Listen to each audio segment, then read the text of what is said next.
What is up, Finesse family? Hopefully, everybody is having a great day today. Guys, it's Freestyle Finesse Friday, so we're going to get into it, guys. We talk about trending news and topics that you guys suggest you guys want to hear. So the floor will be open. If you guys see anything coming through, breaking, or anything you want to talk about, let me know.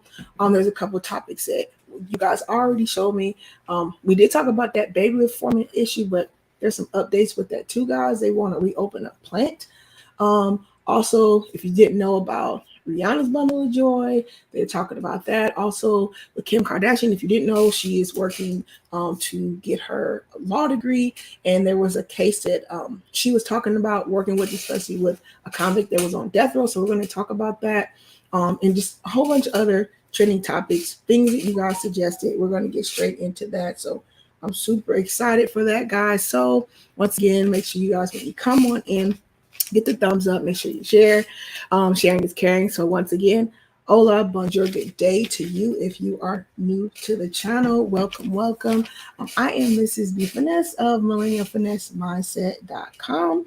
And here I focus on my background of psychology and criminal justice, and I teach and educate you guys on how to have a mindful mindset. And that is basically being able to take and ingest things that are going on around you, what people are saying, and to get understanding about what you are hearing, the discussions at hand, and also the finesse mindset. So finesse mindset is that we are faithfully innovating, inspiring, we are naturally effective, and we seek success every day. That is the goal here with the Finesse family. And once again, we're called the Finesse family. And if you are new, once again, thank you and welcome to you being here. All right. As always, guys, I always want to give a shout out to the Finesse family. Thank you guys for the super chats, all the ways that you support monetarily. And if you haven't considered joining the channel, and shout out to the channel members, make sure you guys are checking the posts and the videos that are there for you guys and only for the members. All right. So there's extra perks for that. And once again, guys, let's get straight into it because I know you guys are going to have a lot to talk about today. All right. Let's go.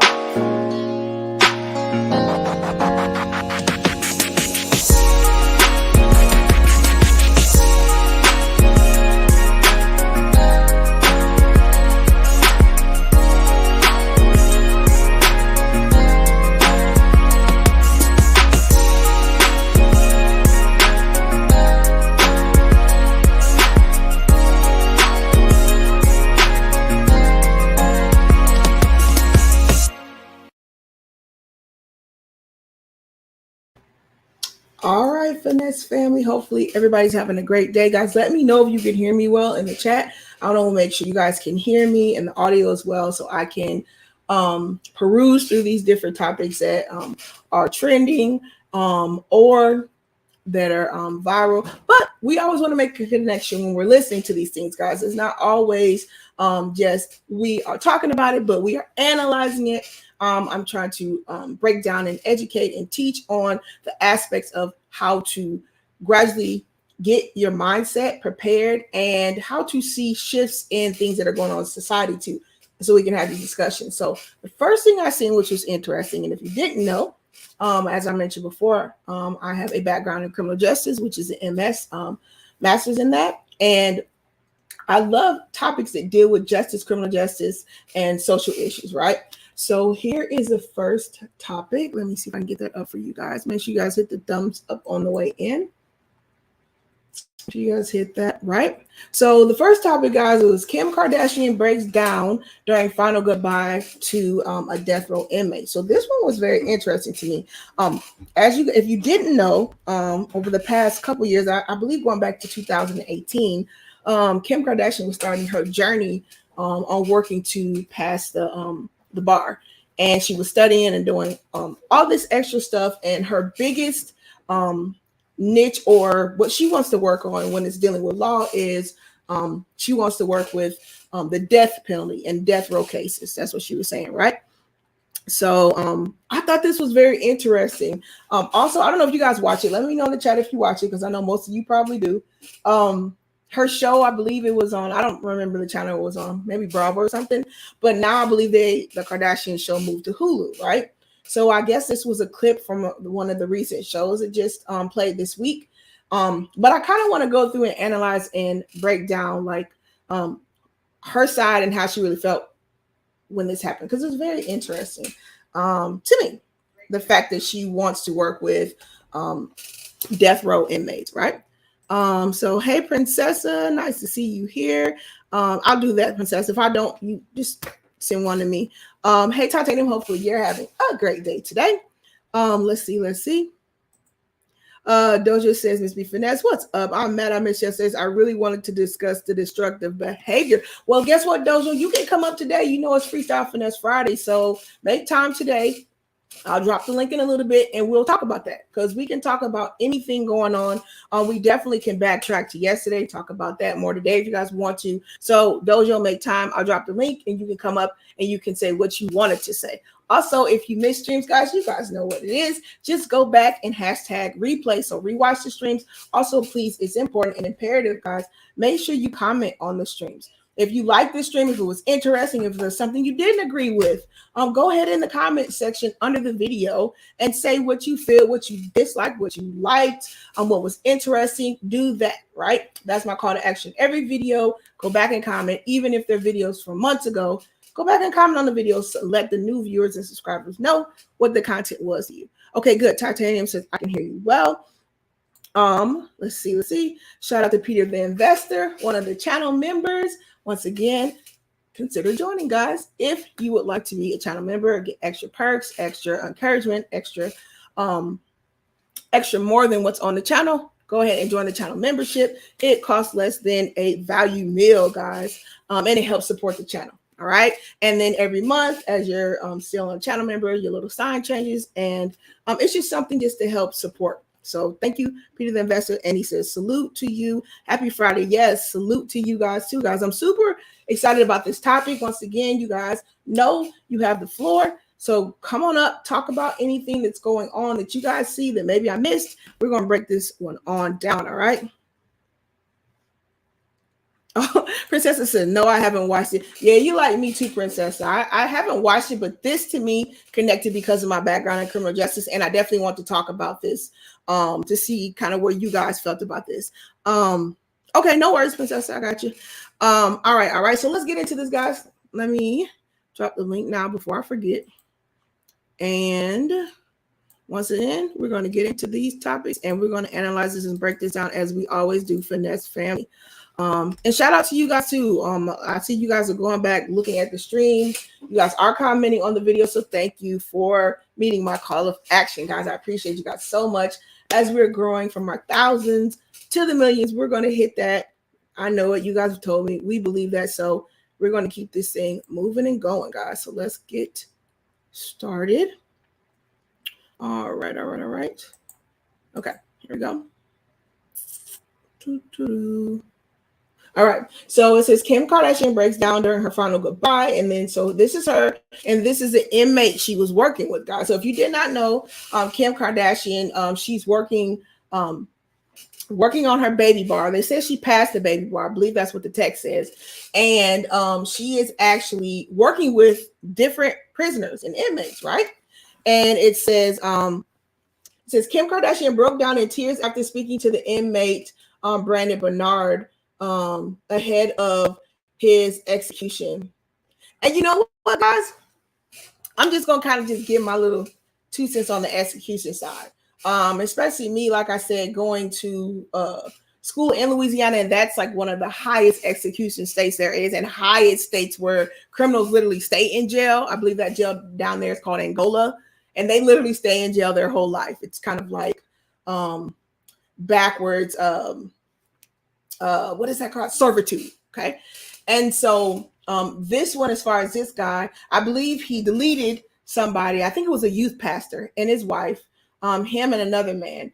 And the other guy got deleted by the state already. I believe this is California. And this guy's waiting for it. And just the way he was talking, it was just kind of eerie to me listening to what he was saying. And then her response. So let's go through this. Let's see. Did I skip somebody? Okay. Hey, she saw my thunder. Como allez-vous? I think I said that right. Did I say it right? She saw my thunder.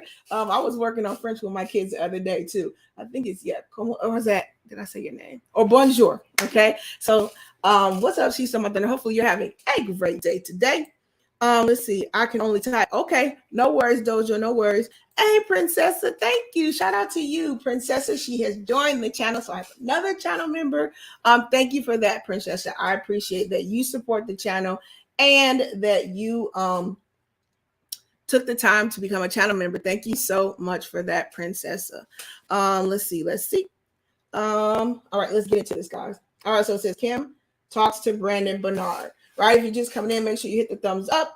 It says, in the latest episode of the Hulu reality series, The Kardashians, the 41-year-old was reduced to tears as she spoke with Bernard on the phone. So this is the guy right here, guys. All right. And I believe she's talking to him about a week or so before he was about to be deleted. I'm going to say deleted because I don't know if I can say the other word, but whatever. It says, in latest episode, the 41-year-old Kardashian was reduced to tears as she spoke to Bernard on the phone. It says Kim, who has advocated for prison reform in recent years, cried as Bernard described the process of the deletion. Right. So this guy is on death row right now. Right.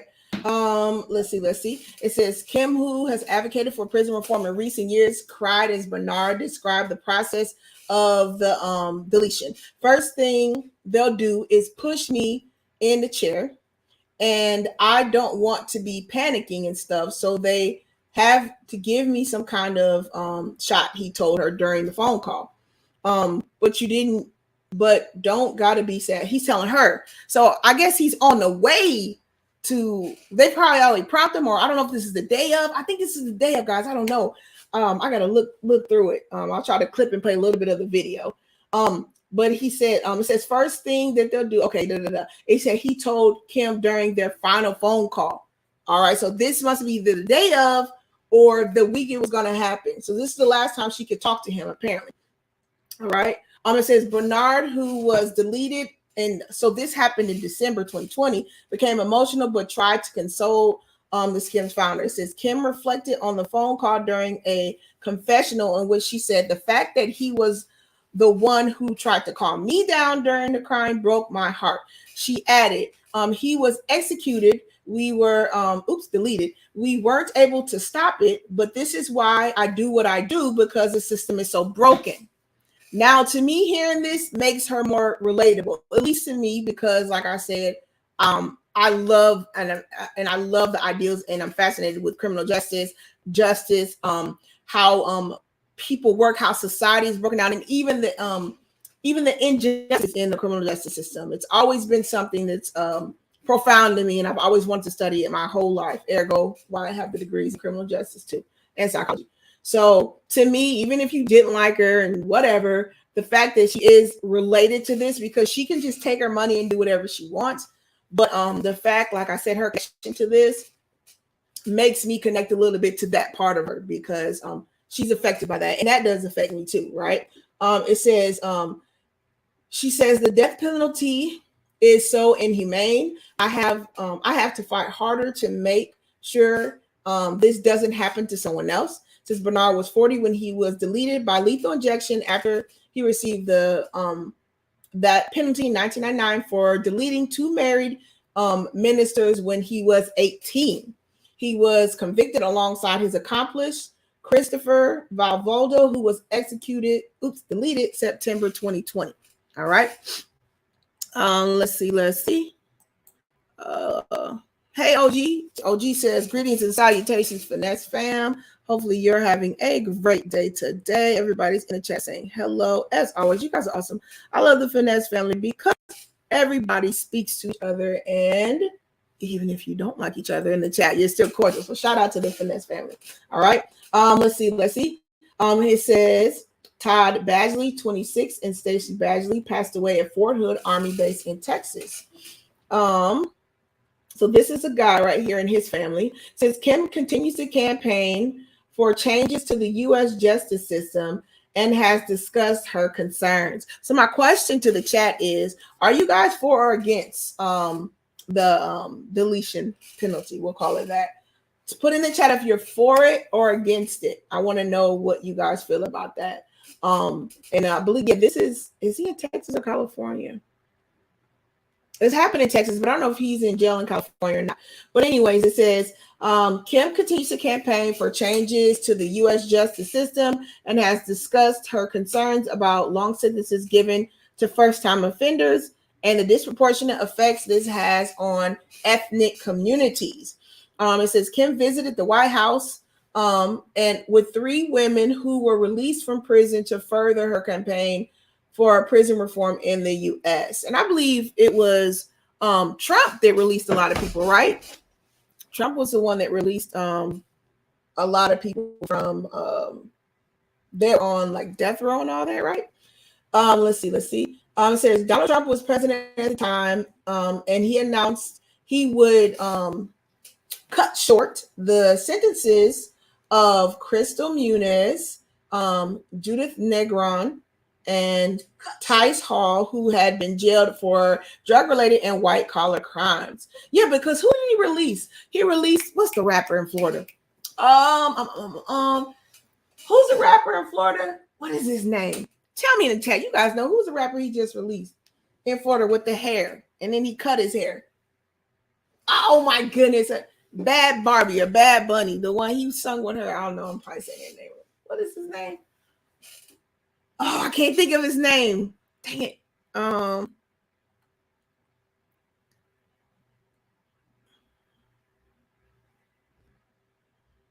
can't think of the name. Doggone it. Who is the name? Thank you, John Doe. I don't know how I couldn't remember. Kodak Black. Yes. Kodak Black. My bad. So yeah, that was Trump. That was one of the ones Trump released. Yes. Hey, what's up? What's up, Sha? Hopefully you're having a great day today. Yes, thank you, Sha. It was Kodak Black. Yep. That's who it was. It was Kodak Black.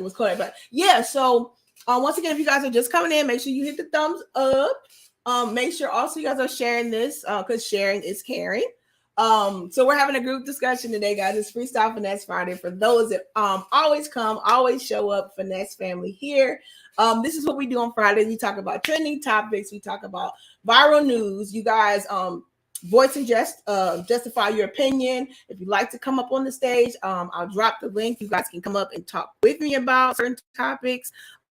Once again, thank you guys for the new channel members. Shout out to Princessa. She just joined the channel today. If you don't know what that is, joining the channel membership, you get extra perks, extra encouragement, extra videos through that, and also supports the channel as far as production, equipment, and things that help the channel run. So thank you guys for that. Shout out to you guys for that support today. So yeah, that was Kodak Black, right? So we're doing the topic right now, guys, talking about Kim Kardashian and her relation to the justice system. And if you didn't know, it said that she actually did pass the baby bar. And she was breaking down on her series talking about one of the death row inmates who, I guess literally right after she got done talking to them, they were executed with lethal injection. And this is Kim's words once again. And she said, Kim reflected on the phone during a confessional, which she said the fact that he was the one who tried to calm me down from crying broke my heart. She added, he was executed. We weren't able to stop it, but this is why I do what I do, because the system is broken. She says, it is so inhumane, and I have to fight harder to make sure this doesn't happen to someone else. Bernard, this guy right here, he was deleted by lethal injection. And it says he was convicted alongside another person that was deleted that same year, right? And Kim says she continues to campaign for changes to the U.S. justice system and has discussed her concerns about long sentences given to first-time offenders. Oopsie. Long sentences given to first-time offenders. Where was I at? And she discussed her concern with the disproportionate effect this has to do on ethnic communities. So once again, guys, are you guys for or against we'll call it the deletion penalty? because we don't know what words are in the algorithm, but you guys know what I'm talking about. Are you guys for or against that? Because I'm not sure. Let's see if it's acting right. I'll try to play a little clip of it, but if it's not acting right, then let's see if we can get it up.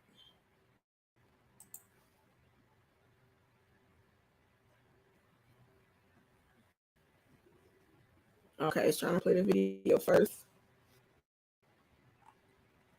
We'll let that play and we'll see if we can hear. But yeah, I mean, like I said, the topic is super interesting to me. Now, you know, my whole side of that, as far as when somebody does something, I always believe there should be consequences to whatever you do. It shouldn't be a sentence shouldn't be lightened because of somebody who you are, how fluent you are, things of that nature, but it should be all around the same. And I think that's the biggest issue, is because a lot of these laws and these rules were set so far ago and so long ago that a lot of people are not contesting them. So these are laws going back to where we didn't have all this technology. We didn't have modern day things.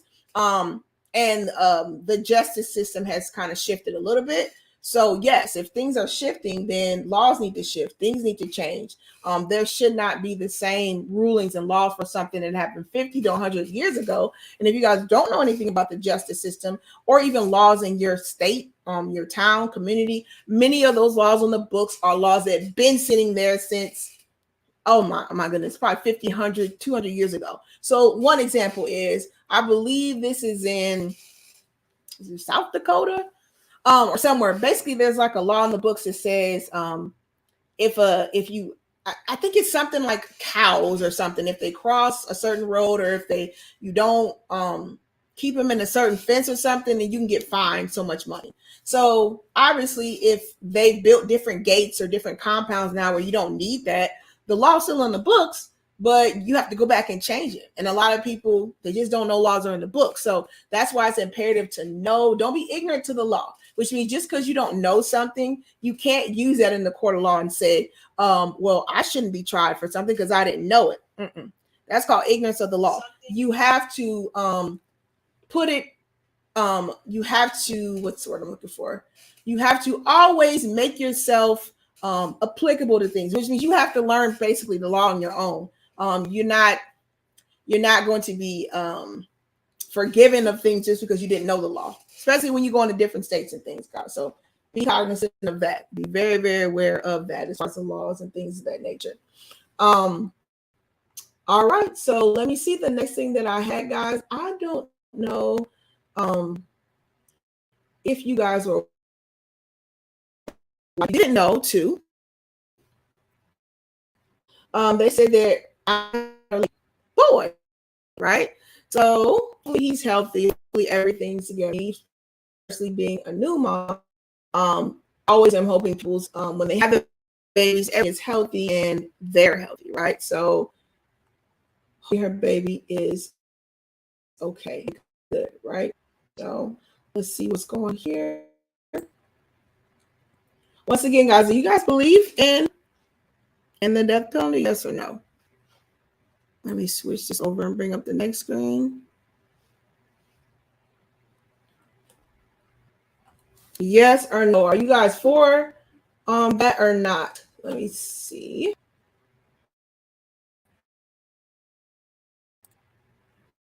I'm trying to get this one. Okay.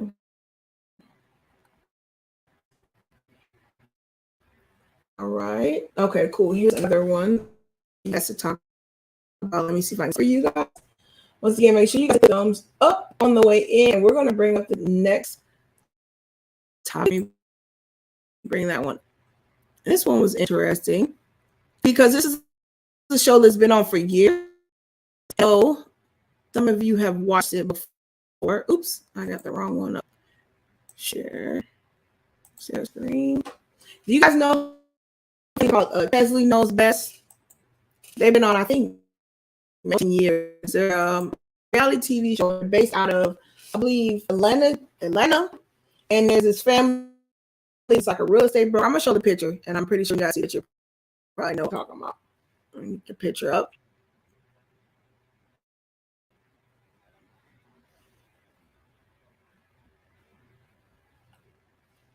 Let me see if I can get it. Okay. So this family,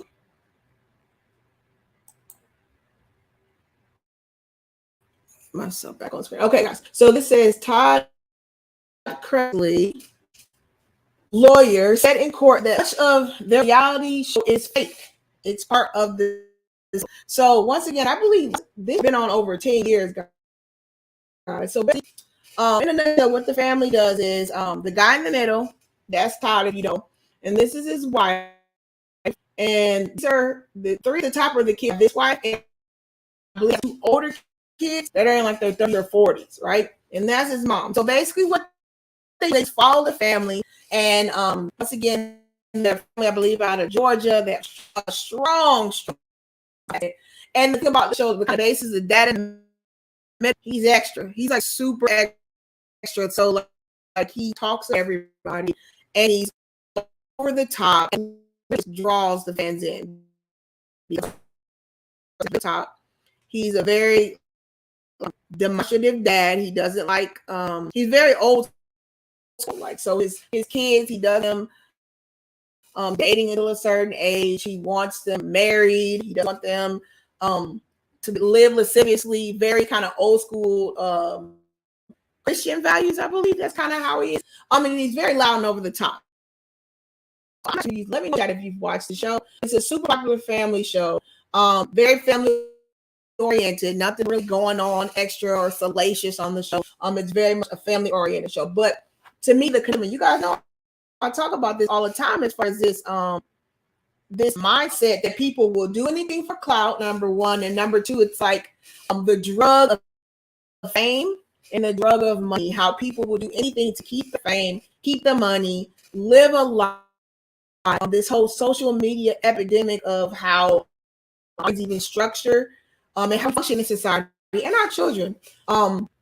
This fake it till you make it. Now, our whole thing is I think you should have a vision. I don't think anything wrong with having a mindset that I believe I'm going to have it and I'm going to put like a vision wall up and things up. I'm going to call myself as I am, like even me. I say, yep, I'm going to have 1 million subscribers. Yeah, I do believe that. So I don't think it's anything wrong with vision and making it, right? Like the word says. But when you are trying to function and continue this madness, keep up with the Joneses by getting like, so basically what's alleged is that they long to keep up the lifestyle. So kind of break down in a nutshell what I read in the article.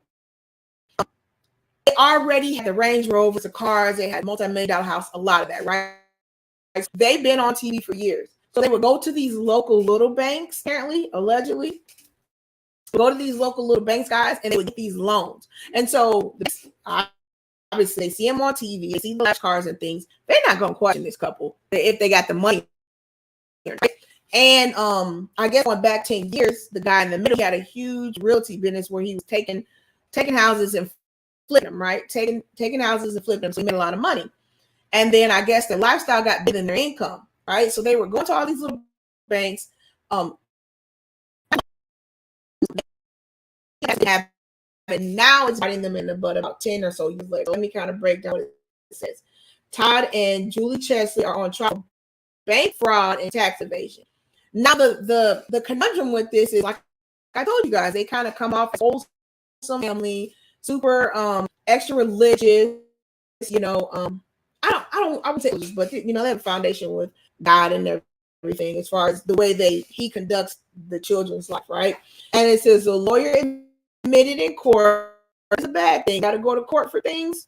They're gonna tell everything about what you did, right? So it says the lawyer admitted in court how much of is said on their reality show isn't in fact real.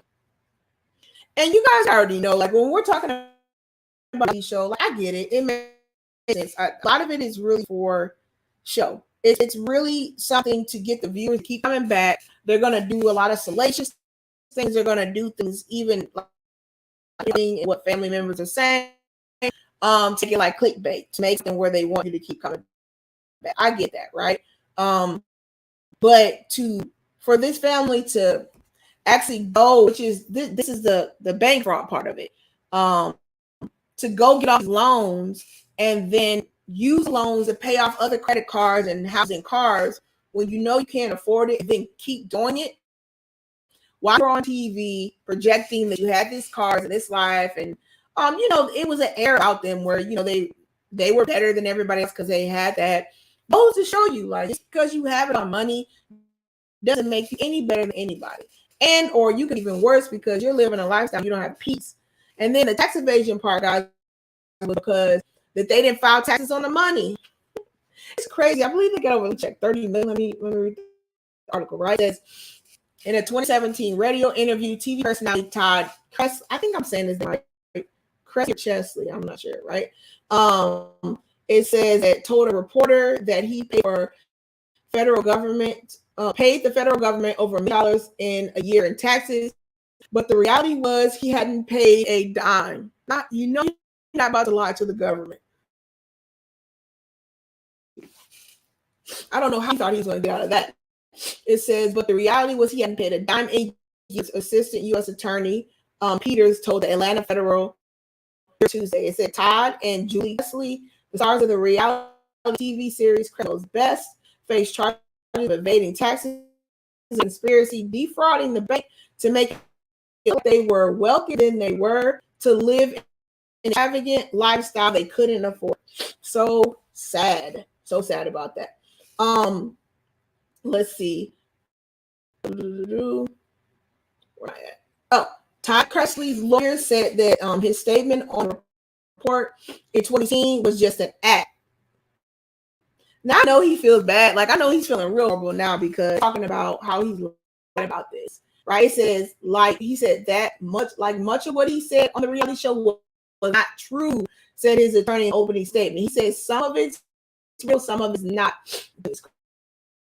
It says the closest of the tight-knit outrageous is authentic. Moore says, adding the U.S. network loves the series, just renewed it for a 10th season.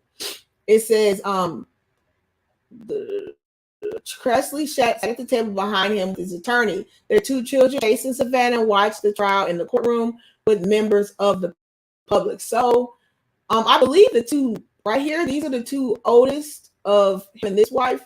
They have their own TV show, because I think when this went down a couple years ago, they knew that they were going to be in this, and it was not good for the show's image. So I believe they made a spinoff of the son and daughter, and they just kind of follow the son and the daughter around, right? Let's see. It says the closeness. We already did that right here. It says in one episode of Casino's Best, Todd said that the family spends around $30,000 a year on clothes. Sad.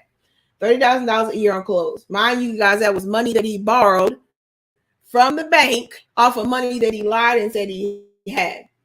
It's just really sad what people do, guys, for show. I guess you could say to Joneses or whatever, right? Let's see. It says it was a bankruptcy at the time. Morris told the 6-person jury, it's all part of the sizzle. It's all part of the show. It's all part of the act. All right. It says, that's what here it is, guys. It says the spinoff show Growing Up Wesley follows the couple's children, Chase and Savannah. They were in the courtroom, and it's on its 4th season, right? So they're on their 10th season. It's in Seneca, South Carolina. Julie Crosses with her grandmother at the age of 12.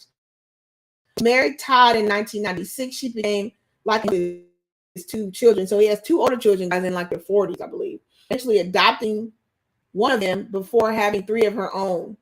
It says while in real estate, she continued to cook every meal for the family and assist. She was going through breast cancer in 2013. And I guess once again, when the show prompted them this opportunity, they took it, right? Let's see, it says probably didn't dispute the family's dynamics in their opening. It said between 2007 and 2012, just before the Cresleys were first given the show, they created fake documents that made it look like they had far much more money than they did. That's what I told you guys at the beginning when I was explaining this. That's the bank fraud. So they would go to the bank. They said that she did some letter stuff. Like she made all these fake documents to get the loan. I'm scraping with nail and teeth when you asking for money. That's bank fraud part. She made fake documents and loans. Right? It says all although they took out $30 million in loans, much of it they used to buy luxury cars and designer cars. It says they declared bankruptcy in 2012, walking away from 20 million unpaid loans. That's in 2012. From then on, the couple and their accountant scheme to hide $6 million in income from the reality show, so the IRS couldn't retrieve $500,000 Todd owed in his 2009 taxes. Prosecutor said. He says, although they allege that the fraud was committed by a former employee who eventually reported the couple to the FBI. So basically what happened, guys, is the person that committed probably the FBI probably been watching them anyways. He turned and basically snitched on them to that guy, and that's how they found out that they were doing all this, right? Let's see. Oh, hey, Ops, hopefully you're having a great day. Ops, yeah, your message about that topic that I was telling you about. So look for that, Ops, in your emails. Let's see. Yeah, they said it was the last 4 weeks too. So once again, goes to show basically in reality and on reality TV what these people do just to be seen. And like I said, super sad because like this lady right here, she had cancer. But just think about how much money they got away with, guys. They got away with how many millions? Let me see what it said. They spent it with from the bankruptcy. 20 million in unpaid loans, guys.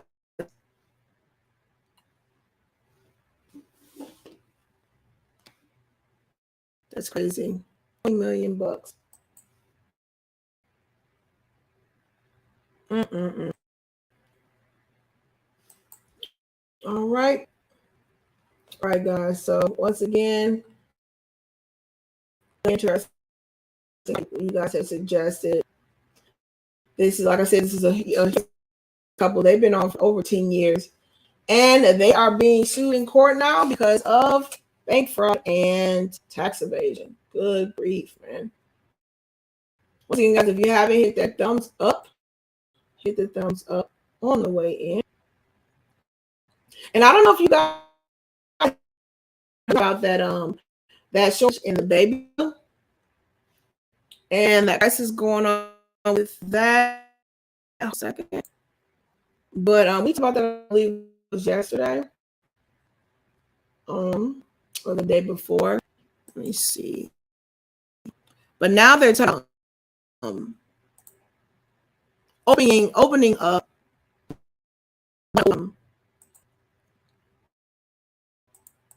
opening one of the old buildings that was making it. And I briefly talked about this. I didn't go into it, but it says baby for crisis, Abbott and enrich shareholders as factory needs repairs, record show. So basically, if you didn't know, there's a baby formula crisis going on, which means that they are not producing enough baby formula for the need. Basically what happened, as I believe in Michigan, one of the biggest plants that produces the formula, it has shut down, right? The plant shut down. And once the plant shut down, it was one of the biggest plants it was producing but the reason why it shut down was super important because they were having issues with bacteria in that plant, right? And so you got to think about this is a very touchy, soft subject where we're talking about babies first and then bacteria in the baby food. So it's saying economists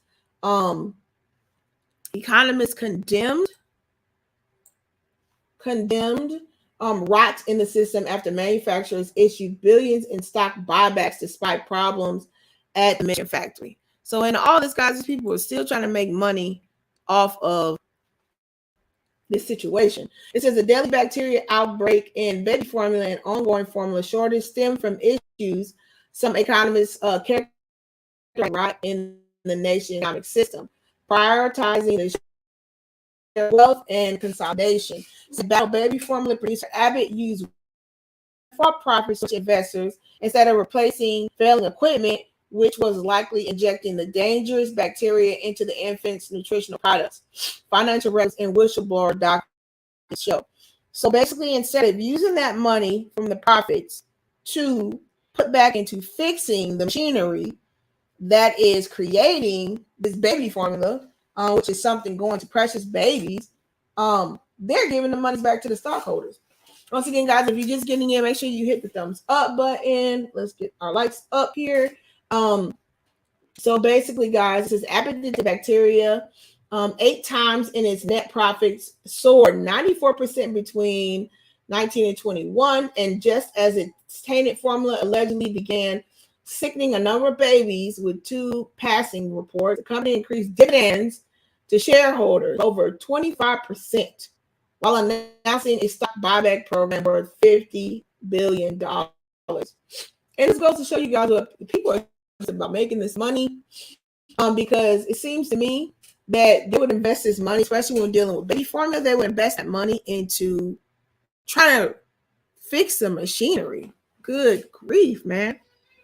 You should want to fix that machinery first before you put the money.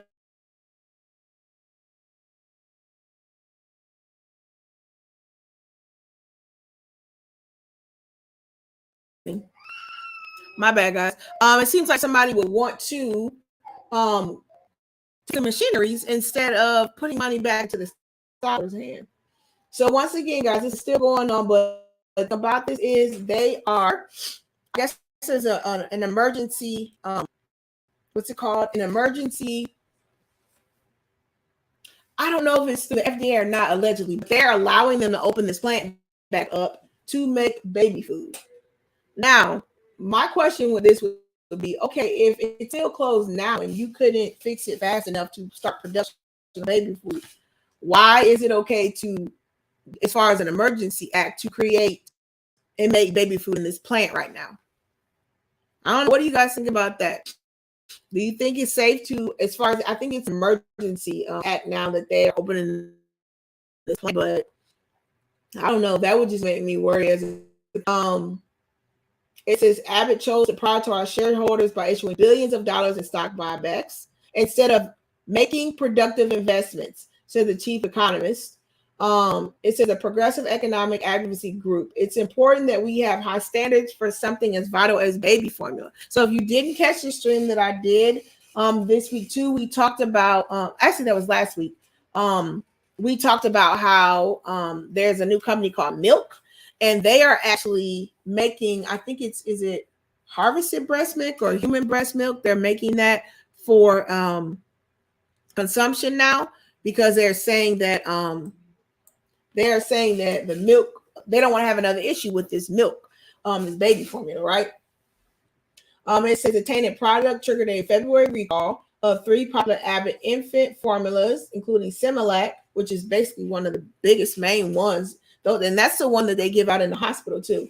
When batches likely tainted with a rare chronobacter bacteria, deleted 2 infants and sickened 2 more. It says the FDA reported that the babies consumed formula produced by the Sturgis, Michigan facility, and they got sick, and the bacteria may be contributed to the passing. So this is the actual plant that they're going to open back up. I don't know. I'll definitely be wary of that. I know there's a shortage of baby food, and it's hard for people to find it, but good grief, guys. That's horrible. Oh, I forgot I had a funny one too for you guys. Let me bring up this funny article I had. So basically, guys, if you didn't know, I guess the state and the government are releasing, the federal government, they're releasing classified documents. They're making them unclassified now, right? And one of the biggest things they were talking about was the UFO issue. Have you guys heard about that? Anybody? What's going on with they're gonna start letting people see the documents from all the classified UFO sightings and all that stuff. It's up so you guys can see the article.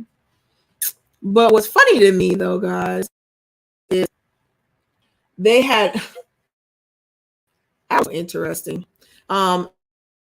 We were talking about this I don't know what day it was this week, but on this show, right? And for some reason, I'm not sure why he went off on them, right? So here we go. So it says known stupid. this title. Known alien Al Roker loses it during UFO discussion, right? So it says he was outed as an alien in the movie Men in Black. Perhaps this is the reason for air meltdown Tuesday, while his family colleagues spoke about UFO. So guys, it was really weird, and I'm gonna try to show a piece of it so you can see. But they were basically talking about how, you know, the government said they're going to start releasing the information for the unidentified flying objects. And if you watch Al Roker while they're talking, it's like you can tell he's ready to talk about another subject. I'm not sure why he got so frustrated. It's really weird, but it's just funny. And then all of a sudden, guys, like the other three hosts are talking about it, and then he just starts yelling, "We need to talk about something else." So this is definitely going to make you laugh if your day hasn't had you chuckle today. I'm going to see if I can get this. So basically, it says that Al Roker, who was identified as an unknown alien in the Men in Black movie, lost it today on the Today Show during a discussion on the House starting hearings on UFOs. Roker said back in 2008 that he firmly believes extraterrestrials are out there. It says he showed that he was less than impressed as the Today panel discussed what messages future humans might be sending back to the present. Do you guys believe in extraterrestrials? Let me know in the chat. Do you believe yes or no? I believe in the extraterrestrials, or nope, I don't. What do you guys believe? Right. So here we go. It says, moving on, it says, the clearly annoyed Roker said, he says, is this the current Al Roker talking, or is this Al Roker from the future? This was the Craig Melvin. This is one of the guys sitting in the chair was talking to him, like egging him on. Because I don't think his co-workers really knew he was mad, guys. That's what makes this clip so funny, is because it doesn't seem like Al Roker is mad, but then when you see him start yelling, you like, what in the world just happened to him? Like, did he just transform into an Autobot or something, a Decepticon? What's going on with him? Right? He says, I know our producer from the present was time in this universe is finite. Moving on, he yelled. All right, so let me play a little bit of this so you guys can hear this. This is crazy, but it's gonna make you. Okay, we want to take a turn now to a story that kind of gives us X-File vibes, right? First, I want to make sure you guys can hear it, so put one in the chat. Put a 1 so I know you guys can hear the audio, because I don't want to keep playing it if you guys can't hear it. So, and also too, if you're just getting in, make sure you hit the thumbs up button, but put a 1 so I know, guys, that you guys can hear it before I continue playing it. So once again, guys, what I'm showing you is this Al Roker piece. And like I said, I don't know why he just started yelling. He literally starts yelling at his cast, his co-anchors or whatever. And I don't know if he's having a bad day, or he's hungry, or he just don't want to talk about it, but you're definitely going to laugh when you see it. You're going to laugh. Once again, let me know, guys. Put a 1 in the chat that you could hear it so I know to keep playing it. Let's see.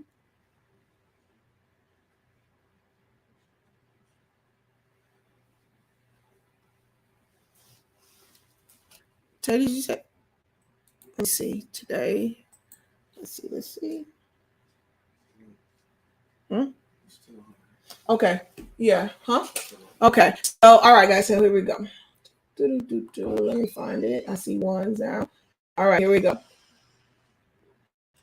So pay attention to Al in this. So Congress is going to hold a public hearing today on UFOs. It's been a hot topic in recent years. We know that there are more than 140 classified incidents, that the Pentagon, they cannot explain. NBC's Gotti Schwartz is on the case for us this morning. Gotti, what can we possibly learn from the hearings today? Well, guys, I am optimistic, and as much as I'd love to say we can expect definitive answers, it's really likely that we're probably going to be left with a lot more questions, as is usually the case with UFOs. But hopefully we'll be seeing some more videos declassified, but we're going to see. So last night, a little bit of context, we talked to Congressman Adam Schiff and Andre Carson, and both of them say they are going to be pushing for more transparency from the Pentagon over what they know about UAPs, or unidentified aerial phenomenon, as they call them. And as some of the most powerful lawmakers on national defense, both of them told me they have received classified briefings on these UAPs. And while they dodged specifics on what they were told, the congressman said, whatever this phenomenon is, so far, it's been picked up by a variety of sensors. So it's hard data. We're not just talking about random sightings by pilots. Okay, so basically, guys, once again, this is the brief on the UFO hearings search.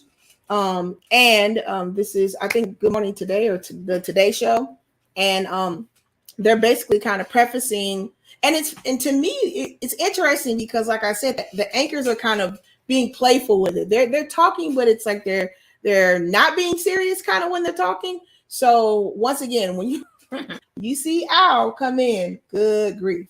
It's like, what is going on, right? So once again, we'll let that play so you guys can see it. If you're just getting in, make sure you hit the thumbs up, guys. Here we go. And that so far the phenomenon doesn't seem to be flying in ways that can be explained by physics as we understand it. So whether the Pentagon is going to be able to answer questions on what that is or who might be flying these things, we're going to have to wait. Maybe it's our understanding Or they of physics. don't want to. Well, that's why I think they're still from the future, and we haven't. Okay, watch Al right here. Watch him, guys. Watch his face expression first, because I think they're going to pan in on his face. And then, like, he's just going to spaz out in a minute. Hold on. I got Our science. Hold on, let me ask one more question before you get into that crazy. To that, yeah. Gotti gets it. So, Gotti, can you look at his face? I don't know what he's mad about, but he's literally mad about something right now. And you can see the other co-hosts are he's laughing. The guy right here, they're just kind of being playful with it, which I can see on morning show TV. You don't want it too extra heavy and hard, right? Because you're getting millions of people watching, but watch how Al responds. remind us about some of the declassified incidents last year? There's so much. Hearings? Yeah, it's Look at his face. Why is he doing that? Look at him. He's just kind of leaning back, mad, guys. I don't know what he's mad at, but he's super mad, like he's about to go off. It's hard to keep up with everything that's happening. So last year, real quick, there were several videos. And to be honest, I believe the cameraman and whoever the producers are, I believe they panned out him because everybody loves Al Roker. So they didn't want to make a scene of how he was acting, and but they didn't pan out quick enough. Videos that started circulating of these flying looked at by what they called the UAP task force. Before that, the Pentagon released 3 other videos that have been circulating. That's one of them from the cockpits of F-18s encountering things that were able to outmaneuver them and fly in ways that left the pilots baffled. But besides confirming those videos were real and they were looked at by the UAP task force, the Pentagon was super tight-lipped about what they actually were. Then they released incidents where they didn't know what they were, and 80 of them were captured by multiple sensors. But the report they released was mostly redacted, classified. Even things like the shapes of the objects were classified. So hopefully we're going to see some of that discussed. Hopefully we're going to see some more video. I mean, if you just see a Sharpie over a bunch of stuff, I feel like somebody knows. We just don't know. Especially when it says the shapes were blank and blank and blank. I mean, even the shapes being classified is mind-boggling. All right. Great, Gotti. Thank you so much. So, explain your theory again for people. I think our knowledge of physics currently isn't up to speed with what future humans are sending back to. So that presupposes that there are a group of humans. Look at his face, guys. You cannot say that it's not hilarious. Now, I don't know if you guys have caught before. They've caught Al Roker live before. I think it was a couple years back. Like, he made this weird face where he was just like stealing time. And this reminds me of that picture. I don't know what's going on with him, but he's about to show out in 3, 2, 1. Humans that live in the future. I tried to save everyone from this. Yes. So how do we know that's not the case? There's moving on now. I don't know if we can. I don't know. We tried. Let's move. We know where this is the going. current Al talking, or is this the Al Roker from the future? He's mad. Our producer in the present wants us to move on because time in this universe is finite. Move on. What is going on with him? Why is he yelling? I don't even understand all that. First of all, Al's shoes have him a little whoop today. Shoes. Hold on. She said the shoes got him acting like that. I don't know if we can. I think tried. we can. I don't We know. tried. Let's move. We know where Is this this is the going. current Al talking, or is this the Al Roker from the future? Okay, I know our producer in the present wants us to move on because time in this universe is finite. Move on. Sure. First of all, Al's new shoes have him a little today. Can we show you? I don't understand what he's yelling at. One more time. I don't know what they did. Maybe they didn't give out his coffee.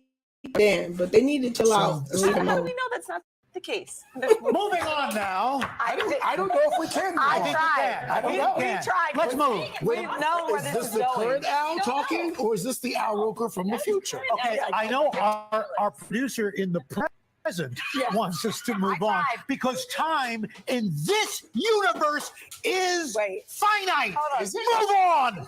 He needs to chill out. Al's new shoes have him a little today. Can we show you Oh, Al needs to chill out for real. the shoes? We'll show them later. He needs to chill out for real. It says the House Committee is holding the first congressional public hearing on UFOs in decades. It says it follows the release last year of the U.S. intelligence report on UFOs, which found that investigators were only able to explain one out of the 144 sightings of mysterious flying objects. It said Roker's face appears in a hilarious scene from the movie Men in Black, in which certain celebrities are named. I remember that. I believe that was like the second or third one. Certain celebrities are named as being known aliens. They include Roker, Isaac Mazzari, Danny DeVito, Sylvester Stallone, and let's go on, Anthony Robbins, George Lucas, and so on and so forth. Yeah. So that was funny. That was interesting. And they need to leave Al alone. He's already like older. I believe Al Roker's like 60, right, guys? He's old.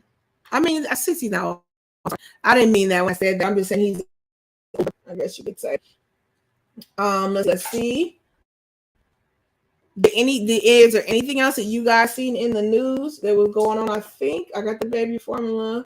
I did Kim. We talked about the Crestleys and them doing bank fraud. If there's anything else you guys seen in the chat, you can add it while I'm going back, making sure I covered everything. Let me see. Hopefully that helped you guys' day and made you laugh, because once again, to me, Al Roker to me reminds me of somebody's old uncle. You guys know that older people, they're not trying to be nice. They are older, so they feel like whatever, they're just stubborn sometimes. So it's funny to me. I think he just kind of fed up. He was just being stubborn and he didn't feel like hearing them talk. That was funny though. Let's see. To delayed tax refund. Oh wow. If you guys got a delayed tax refund, it says IRS is going to pay 5% interest to individuals with delayed tax refunds. So I don't know if you guys haven't got your tax returns back or whatever, you might get a 5% interest. Let's see what's going on.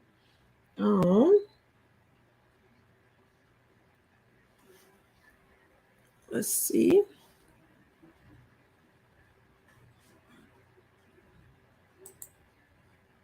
Oh, was anybody that was in New York? That's so sad. I did put that on my community tab about what happened with the guy. And it was so interesting because I did see a report about the Buffalo deletions with the young guy that went there. They said that he traveled like 200 miles to get there.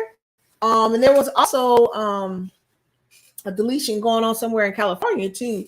This guy, I believe he was Chinese, and he went to a Taiwanese church and went crazy on some people there too. So, but it's saying shout out to not shout out, but prayers for those people. I mean, that's crazy. 10 people.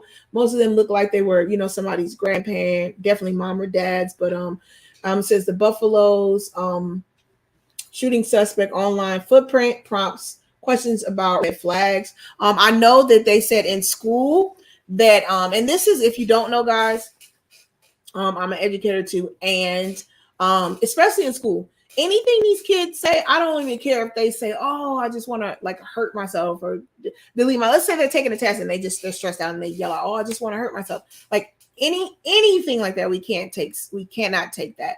We have to take it seriously. So we have to have somebody come talk to them, report it, they have to go down somewhere. So the simple fact that this little this person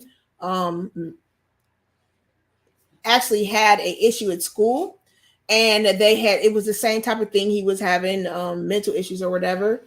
And they're talking about the red flags to this. So let me know if any of you guys are actually in New York, in that area where this happened, because this is super sad. And what's interesting, guys, video I watched, it was a black gentleman. He had said that he had talked to the young guy, and the day before he had sat down with him and talked with him and bought him like a drink or a Coke or whatever. And it was kind of eerie to me. The guy said, and he asked me, was I going to be back here tomorrow? And so the guy was like, I wonder if I was here, would he have hurt me or could I have stopped him? And when you think about that, guys, that mindset and the dichotomy of, do you think you could have made a difference? Or did he want you to come back so he could like use you as a definite sacrifice because he talked to you? It's super scary. It says extremism researchers are combing through the digital footprint believed to be oh, my bad, guys. I thought I had this up. Let me get this up. And this is an NPR report on that Buffalo shooting. Let's see. Chrome. All right. So it says the Buffalo suspects online footprint props questions of red flags. It says extremism researchers are combining through digital footprint believed to be left behind by the man accused of deleting 13 people. Well, actually, he shot at 13 people. Sorry, he shot at 13 and he deleted 10 of them. An racially motivated attack at the Buffalo supermarket. Among the materials in a nearly 600-page chat log written by an individual who identifies himself as Peyton Grendon, the same name as a suspect, documenting roughly 6 months of personal reflections and activities leading up to the attack. The record created on the social platform Discord paints a picture of a committed racist obsessed with the mechanics of planning and executing a deadly mass shooting. Now, this is what bothers me and or behooves me, right? The simple fact that some of these websites, we know how YouTube and Google is, and Facebook. They will censor anything, right? But these other sites, I don't understand why people create these sites and people could just go lasciviously ham people that you need to be putting under the radar. Like somebody saying all this extremist stuff, those are the people that need to be monitored, not just people giving their opinion about something, right? Hey Wally, what's up, buddy? Hopefully you're having a great day today. But it says this guy was on stream Discord heavy. Discord, and I've heard that too, allegedly. Discord and Twitch, that's like where all the narcissist, racist people, bots, whatever, come out and they go in people's chats and they're saying all this stuff. And it's just kind of crazy because just like we talked about that too when we had Ops on, and we're gonna have Ops on again. We're gonna talk about some more metaverse stuff, but this whole ideal of, can you even control that? So if we do create, it's already here. Like to me, the Twitches and the Discords are kind of mini filtered metaverses. They're live people there. But, going into these different places and going and saying whatever you want and just getting all this out of whatever's going on with you, because there's a lot going on. Because guess what? I'm not about to, this lets me know the mental capacity of these people is beyond reproach. They need help. Because guess what? If you got to spend that much energy and time, I don't care how much you don't like somebody or hate them. Guess what? Go around people you do like and that you love. Why are you spending energy trying to affect and hurt somebody if something is not detrimentally, travesty wrong with you personally? Because guess what? I don't care if I don't like you or something. You think I'm going to spend my energy thinking about you, talking about you, wanting to be around you? No, I'm not. I'm going to be around my family and people that I want to be around. And I'm going to stay away from you if I don't like you or I hate you or whatever. So that whole concept of, he needed a lot of mental help. And I believe the parents and people knew it, but nobody wants to take the time to notice the red flags. It says among the questions that experts are bringing to the document are what red flags might have been missed by those around this individual. Where might there have been an intervention, and what insightful insight might it offer on the differences between someone who carries a violent attack from others who may have similar extremist views. I mean, like I said, I don't really understand that. I don't understand why people can go to these different places and just spew all this stuff, and then when they actually do some, then everybody's concerned now. When they said he had 600-page logs of this stuff. It says the log appears to have functioned as part of a digital diary for its author, which he kept on Discord. It says shortly before the attack, its author shared a link pointing to a PDF printout of the log for another social media platform. It says the record at times suggested the author was speaking to an audience during the 6 months he posted on the log, but Discord spokesperson said nobody else appears to have had access to the server until just prior to the rampage. Because if you didn't know, guys, they said he streamed himself leaving, driving here, and doing what he did. So such a sad situation. Hopefully the family, people keep them in their prayers. The people that passed away, it's just horrible, you know what? And it seems like it's being rampant. People are just so extreme. They really need help. And they're not looking for that. They just want to take out the delusionment and their mental mindsets are so off that they don't want to seek help. And that's the sad thing. They said there was deletion ideals. This boy wanted to delete his own self, apparently, in these logs that he put on Discord. So he basically had an online diary saying he just hated himself too, which is sad.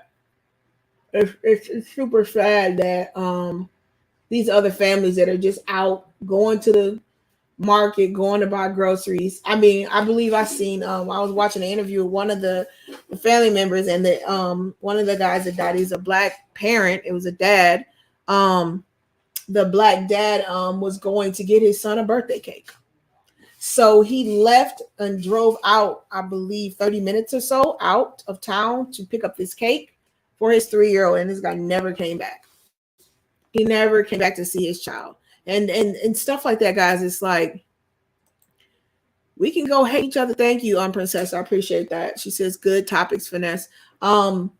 This is why mental health and mindset and even having these conversations are so important. Even if we like to talk about this stuff or we don't like to talk about it, we need to talk about any and everything. It needs to be on the floor to talk about, between every culture, race, anybody that is open and willing to listen, and even those that aren't. Like, we need to have conversations and talk, because it doesn't get anywhere to stay angry and mad and judge and juxtapose things. We literally have to talk about these things. And if somebody would have caught this person earlier, a counselor, a therapist, their parents, somebody, these people could be alive now. And that's really the sad part of it. These people could definitely be alive right now, right? So I covered on my, if there's anything you guys want to let me know before I prep and look in. I'll end on this note. I forgot. I'll talk about this topic. Hold on a second, guys. Super exciting. I always try to end with something fun or encouraging with you guys. So this one, it says meet the woman who just became the youngest Black law school graduate. So once again, like I said, you guys know I have my connection and background in criminal justice. So I thought this was inspiring to see some of you can show your kids, grandkids, or even yourselves. So it says meet the youngest woman who just became the youngest Black law school graduate. So this last week, Haley Tyler Schultz graduated from Southern Methodist University School of Law at the age of 19. Kudos to you, miss. It says when Haley graduated from her Texas homeschooling program, shout out to the homeschoolers, at 13, she said she was simply moving at her preferred pace. It was never like, I'm doing this because I want to graduate early. That was never that has never been the goal. It's always been about where I needed to be. Schultz told You Know Your Value. And that's the show she's on. This You Know Your Value. That's the show that they interviewed her on. And it says, but she wasn't finished. 3 years later, Schultz graduated from Texas Women's University at 16. So parents, if you didn't know, your child, I know most of you work until you have them in the public school system and you just, following along with what the public school system says, 4 years, yada, yada, yada. But I'm telling you guys right now, a lot of your kids, they really don't need to be in that type of structure. Some of you, if you could homeschool them, or even if there was a good private school, a lot of your kids are accelerated. So sitting in school for 4 years when they can knock it out in maybe 2 years or 3 and go straight to taking college classes or tech school or any type of university, some of your kids need that because they're bored in school. And that's why by the time they're sophomores and juniors, it's not that they have behavior issues, they're bored. So if they're bored, they're not going to be paying attention. And if they don't have any teacher that has any type of enthusiasm, ergo, they have somebody that believes they're not enough, what do you think is going to be inspired to go to school and really be motivated to finish, right? So shout out to this family that homeschooled her. Shout out to them for seeing that vision of their daughter and letting their daughter move and progress forward instead of just keeping her in the traditional type of school system. Because look at this, she excelled. So she went to Texas University at 16, and on Friday, Schultz, now 19, became the youngest Black woman ever to graduate law school at Southern Methodist University School of Law. Schultz was born in Los Angeles, but attended a customized homeschooling program in Keller, Texas. Her education was overseen by her physician mother and her political campaign manager, right? So even though her parents aren't teachers, their background is conducive to let you know that they can raise a child and know what that child needs to learn. A mother that's a physician and a political campaign manager. And please don't get jaded to think just because you don't have a high position or you're not in a profession that you can't homeschool your kids, because you can, right? It's just a matter of you being able to make sure those things that your child needs, you get those things into your child and you teach them more well-rounded things instead of just the specifics of what public school is. Because once again, I've taught on every level, all grade levels, even in university. So that dichotomy of what I've seen, I can speak on it all around: private school, homeschool, charter school, public school, even on my education channel. I do have an education channel. So if you haven't subscribed to that, go ahead. I talk about that. I break down the differences. I break down what's good, what's bad, and what you might need as far as a family. So, and I think I'm going to definitely add more about homeschooling options because a lot of parents just don't believe that that's an option. You definitely have to look at your state. Every state is different, but shout out to the homeschooling families because it is an endeavor that's totally worth it to keep your kids disconnected from all the things that are going on, especially in public school. Let's see. It says, she says, I completed geography in about 3 months and moved on, for example. And see, this is what I love about homeschool. You don't have to stay in a rigorous year program. If your child, you can tell they get it, you can move them forward. You don't have to wait a whole year and keep them in something when they're getting bored. She says, I completed geography in about 3 months and moved on, for example. It was my natural pace and my education was personalized. There was also a curriculum for students who were right on time, who can go with the flow. I had a lot of socialization because I could attend in-person college style classes twice a week. It was wonderful. And for those of you parents that don't know what that is, many of your school districts, and this is a good thing too about public school, a lot of parents don't know. I'm definitely probably going to do a video on that on my other channel, the education channel. It's called Educate Miss B. And I think it's inside. When you go to my regular channel, you'll see it as one of the channels underneath the thumbnail or whatever on my page. But anyway, subscribe to that if you want to know things about education, public education, private, charter, K through 12, and college and on. All right. I discuss things dealing with that on that channel. So also, once again, another thing about this, guys, is she said that, what I was telling you guys, a lot of parents, you guys don't realize that there is something called dual enrollment in public school. So basically what happens is your child can go to college and take college courses, or your child can go to a technical or vocational school while they are in high school, and the district will pay for it. And so by the time they do get they graduate with their diploma, they can have an associate's degree, they can have a technical certification, or they can have a vocational certification. A lot of people don't know about it. Once again, you have to look at your school district and your state, but most of them offer that, right? And this is what she's talking about as far as being a homeschool child. And it says she could take in-person college-style classes twice a week, right? It says Schultz said she was by far the youngest student in her college and law school, but she was immediately accepted by both communities. That is pretty awesome. She says it really wasn't as drastic as people might think. College and law school are both very diverse. When people find out I was young, they think, oh, that's cool. How'd you do it? And move on. And then we get back to our group project. And I think, like I said, that to me, going from high school to college, I did great in high school. High school was fun to me. I played sports. I was in everything. National Honor Society, did every club. That was just me, a very eclectic person. But to me, college, like I would tell my students that, listen, it's different. High school. Once you get to college, you really can just kind of find who you are, because you have that ability in college to take whatever classes you want and be able to explore that way. College is high school is kind of rigid. Nobody really says, oh, college was my best years. If it was, like, come on, like, really, that was your best years? Nobody really says that about not college. I'm sorry. Nobody really says that about high school. Really, that's not the best years, especially if you go to college, or even if you go to like community college or whatever, because you get that experience with college. It says she says it really. She says she currently is prepping for her bar exam, which takes place at the end of July. She's hoping to enter the field of educational policy. Good for her. Standard K-12 education has not been updated fundamentally in a very long time. This is another thing I talk about. And this child, basically, she is. This is what she wants to work on. She says standard K-12 education has not been updated fundamentally in a very long time.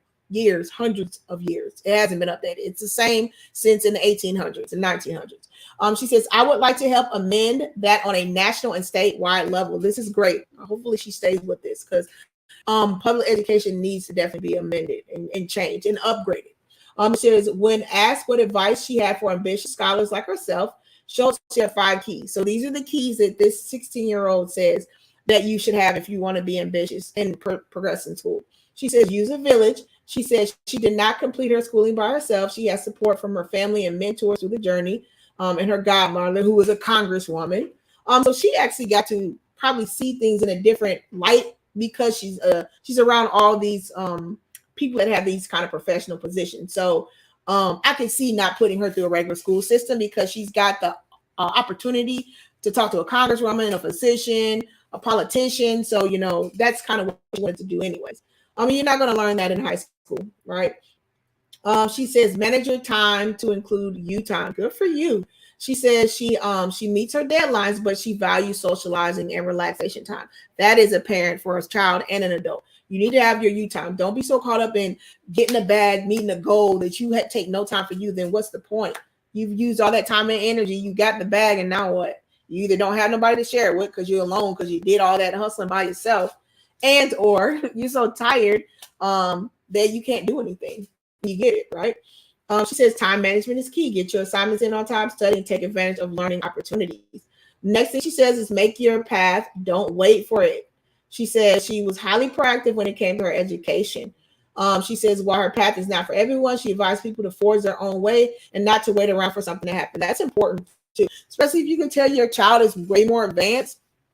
Public school might not be the best thing for them, and or if you do keep them in public school, you might want to have them take higher level classes or get into the dual enrollment program where they can be challenged. Because once again, many of your kids need to be challenged. They're not bad. They're not stubborn. They're not dumb. None of that. Stop saying that if you're telling your kids that.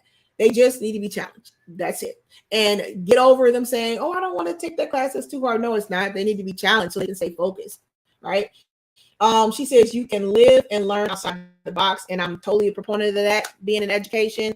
I'm not one of those ones that says every kid needs to go straight to a university, 4-year college, or every kid needs to be in public school. Like, you need to figure out how your family dynamic is and how your kid learns and structures and create an environment around that. And I know many cannot do that because of the way you work and where you live, but if you can, it is so worth it. It'll edify your child. Wally says, I should have been homeschooled since I don't like waiting to be up on mathematics that I already understand. And that's the thing, Wally. This is what bothers me, because I'm so proud of this little girl, because the fact that she wants to work on policy, it's like we create these boxes. And so you go to school, you take biology, chemistry, you take algebra 1, geometry, algebra 2, and it's like some of the kids know some of this stuff. So why do they have to take this stuff every year in order when some of you could be excellent in math?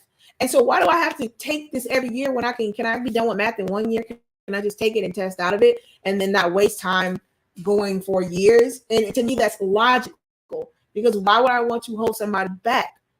Right. But like I said, most parents don't think outside the box because they believe everything they're told about being in school and public school. And so they don't really think there's any other way. And there's so many other ways. Let's see. Wally says, get the bag and be at peace. Yeah, if you get it, Wally, and be at peace, that's way more worth it than just getting it and just struggling, right? She says, make sure you remember that you are unique. You know you best. You can listen to what people say about you, but you're not handcuffed to that. Have your dreams. We get caught up in mainstream systems, but most people aren't cookie cutter. Exactly. To me, that is basically what the system of schooling is. It's too cookie cutter, and everybody is not the same. That's a lot of kids drop out. A lot of kids give up. They don't do their best to the end, and they just kind of burnt out. They don't want to be there. She says change doesn't come overnight. That's key. She says it's hard to accept, but big change doesn't happen overnight. I say this to myself as a member of Gen Z: be ready to make the world better than you found it, making a difference in the long game. Don't expect to finish even in your lifetime. Sometimes change takes generations, and that's key.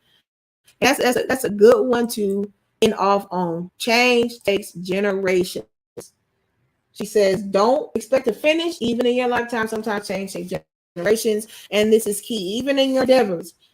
If you're here on YouTube and you're trying to start your channel, or you're trying to create another channel, or just in your life, you're trying to level up, you're trying to go to school, you're trying to make yourself better for you or your family or your future family. Or just remember, guys, saying some things, you might not finish it, and or even in the time that you set, but just understand that it takes time for the changes to happen.